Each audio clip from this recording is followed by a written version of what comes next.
Hello friends, this is Vikas Pandey and welcome to edutors4u.com। आज के इस वीडियो ट्यूटोरियल में हम पढ़ेंगे फंक्शन की first category no arguments and no return value के बारे में। जैसा कि पिछले के लेसन में आप पढ़ चुके हैं फंक्शन के टाइप, फंक्शन की कैटेगरीज, मतलब फंक्शन कैसे डिफाइन करते हैं, कैसे डिक्लेयर करते हैं, किस तरीके से कॉल करते हैं।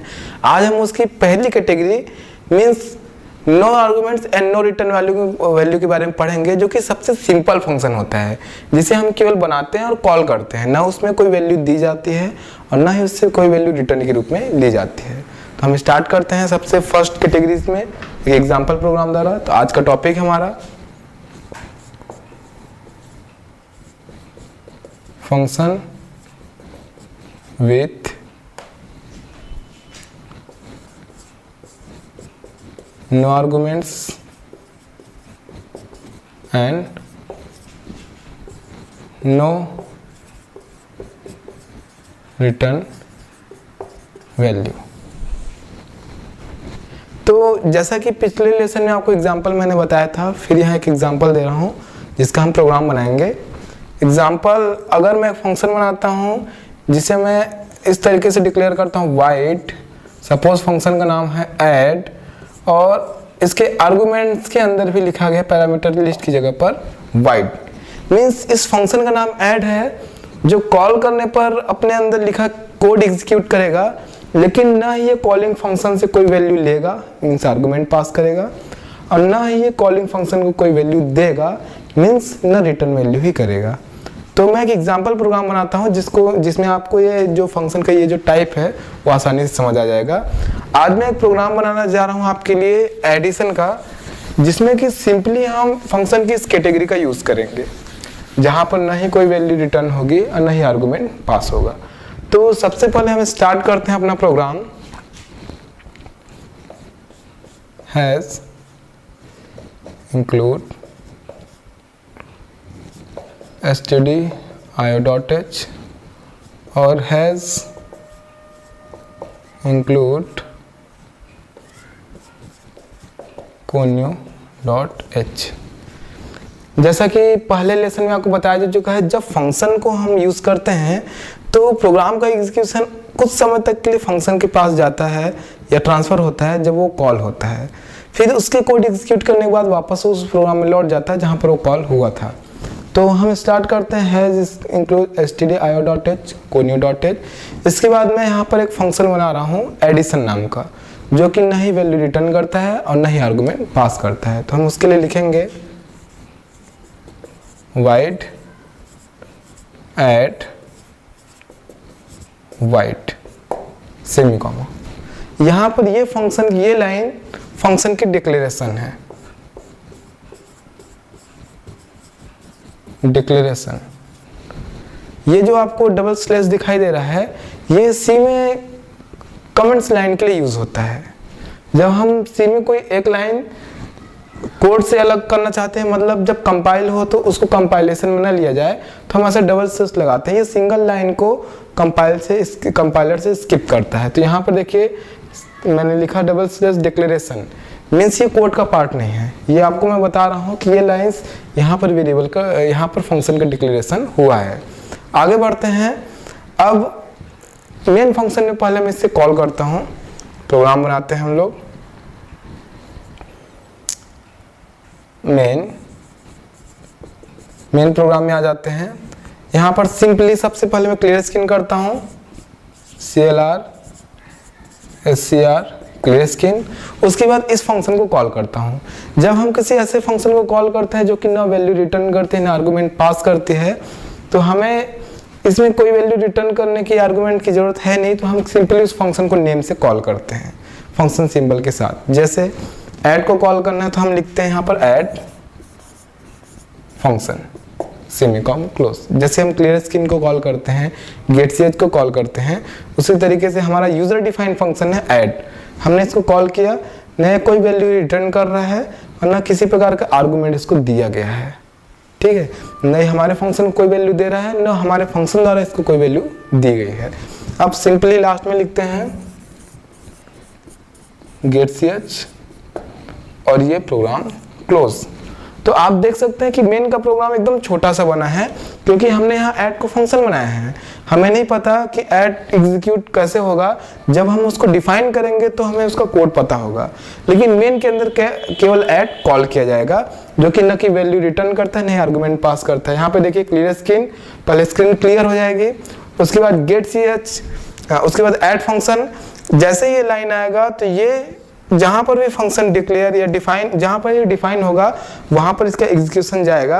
उस फंक्शन को रन करने के बाद वापस से एग्जीक्यूशन जब रिटर्न होगा तो फिर अगली लाइन से वो आगे बढ़ेगा। मतलब स्क्रीन को थोड़ी देर के लिए होल्ड करेगा जब तक आप की प्रेस नहीं करते कीबोर्ड से, उसके बाद प्रोग्राम आगे बढ़ जाएगा। तो यहाँ पर आप जो देख रहे हैं ये लाइन, ये है कॉलिंग, मतलब इसको हम बोलेंगे फंक्शन कॉल,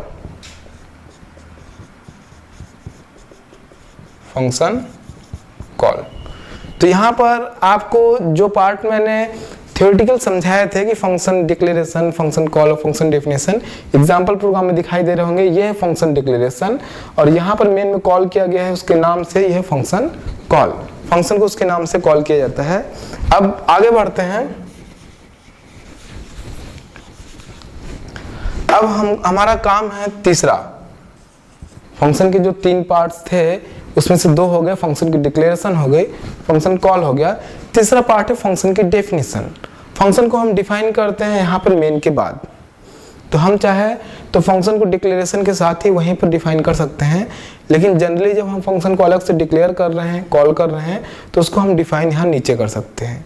तो ये 3 पार्ट आपको साफ साफ अलग से दिखाई देंगे फंक्शन के। तो फंक्शन डिक्लेरेशन हो गया, फंक्शन कॉल हो गई। अब हम फंक्शन को इस मेन के बाद नीचे डिफाइन करते हैं। तो अब मैं जो कोड लिखने वाला हूँ वो कंटिन्यू है। मैं इस कोड को मिटा रहा हूँ, इसके बाद इस कर्ली ब्रेसेस के बाद से वो कोड कंटिन्यू है। तो मैं इस फंक्शन को डिफाइन करता हूँ, ऐड फंक्शन को।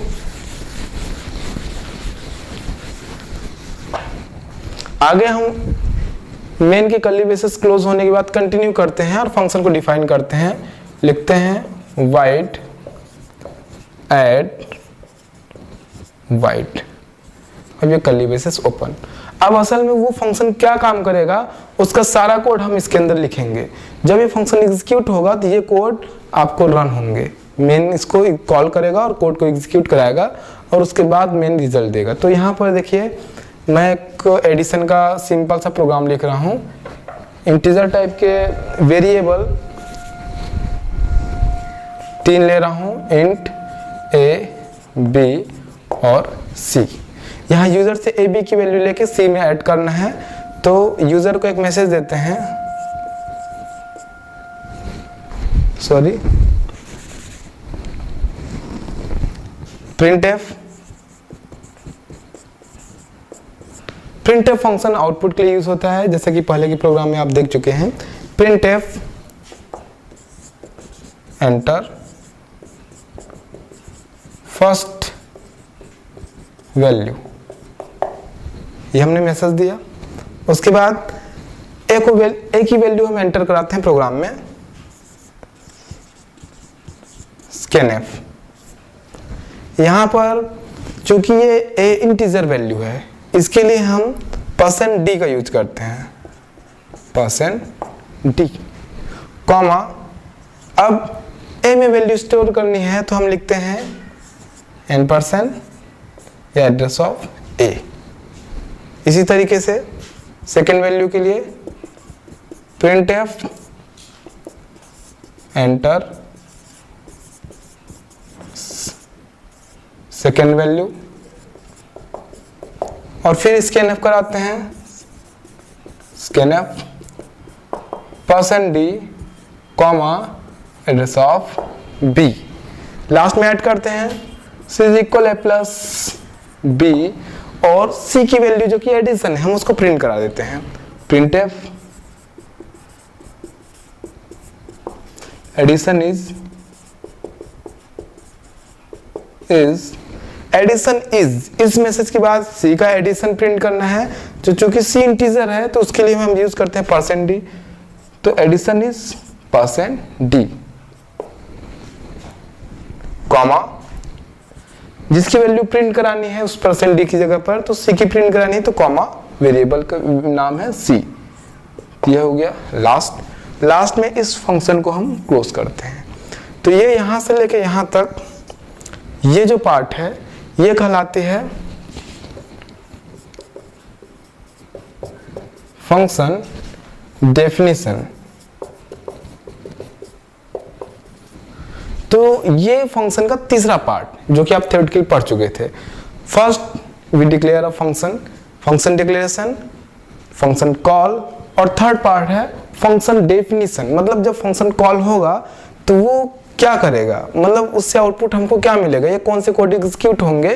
तो इस तरीके से हमने मेन के बाद ये उस फंक्शन को, एडिशन फंक्शन को डिफाइन किया। एक बार जब फंक्शन बन गया, मतलब डिफाइन हो गया, तो आप मेन प्रोग्राम में उस फंक्शन को कहीं भी और कितने भी बार कॉल कर सकते हैं। तो आप बिना इन कोड को, एडिशन के कोड को बिना मेन प्रोग्राम में बार बार लिखे, आप केवल एक ही लाइन से इसका यूज कर सकते हैं, ऐड फंक्शन। तो आप जितने बार भी प्रोग्राम में ऐड फंक्शन लिखेंगे ये कोड उतने बार प्रोग्राम में यूज होगा। मीन्स इन कोड को रीराइट करने की जरूरत नहीं है। तो इसलिए हम फंक्शन क्रिएट करते हैं, इससे हमारे टाइम की भी बचत होती है और इस तरीके से फंक्शन में प्रोग्राम बनाने से प्रोग्राम ईजी हो जाता है। तो यहाँ पर आप देख सकते हैं हमने फंक्शन की पहली कैटेगरी बताया है जो कि ना ही वैल्यू रिटर्न करती है ना आर्गुमेंट पास करती है। मीन्स ना हमारे मेन प्रोग्राम में जब इसे कॉल किया गया ना इसे वैल्यू सप्लाई की गई और ना ही इसी ने मेन प्रोग्राम को कोई वैल्यू रिटर्न किया। तो इस तरीके से सिंपल का सबसे पहला कैटेगरी, सबसे सिंपल फंक्शन का टाइप है no return, no arguments and no return value. तो इस प्रोग्राम को जब हम .c से सेव करते हैं, प्रोग्राम को सेव करते हैं, अल्टर प्लस F9 से जब कंपाइल करते हैं और कंट्रोल प्लस F9 से रन करते हैं तो सिंपली वैसा ही आउटपुट मिलता है जैसा कि हम बिना फंक्शन के जब प्रोग्राम बनाते हैं एडिशन का तब। लेकिन फ़ायदा यह है कि आप इस प्रोग्राम को एक बार फंक्शन क्रिएट करने के बाद प्रोग्राम में ऐड को कहीं भी कितने भी बार कॉल कर सकते हैं, आपको दोबारा एक कोड लिखने की जरूरत नहीं है। तो इस तरीके से आज के इस लेसन में आपने फंक्शन की सबसे पहली category no arguments and no return value के बारे में पढ़ा, समझा और उसका एक एग्जाम्पल प्रोग्राम देखा। आगे के लेसन में हम बाकी जो कैटेगरीज हैं उनको समझाएंगे, उनके एग्जाम्पल प्रोग्राम बताएंगे और साथ में उनको जो रिटर्न वैल्यू है, आर्गुमेंट्स हैं उनको क्लियर करेंगे ताकि आगे के प्रोग्राम में जब हम उन्हें यूज़ करें तो आप आसानी से उसे समझ सकें। नेक्स्ट अदर वीडियो ट्यूटोरियल के देखने के लिए हमारी वेबसाइट EasyTouch4U पे आप लॉगिन कर सकते हैं। तब तक के लिए बाय।